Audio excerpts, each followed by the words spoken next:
Magbe-bake ako. So may miringi na ako dito. Dapat ganyan daw ang mirang. Oh, hindi natatapon. Ganyan kahit itaob daw. Oh, di ba? Tara! Ito yung mirang na ginawa ko. So kahit itaob mo siya, hindi siya matatapon. Ganyan. Kaya dapat ganyan daw ang para maganda daw yung pagka-shipon. Oh, tapos natin i-blend doon sa mixture. Oh, kailangan naman ganito naman daw yung mixture mo.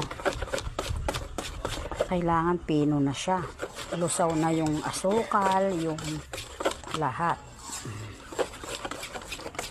Gawa tayo ng chiffon cake ni Bulanglang.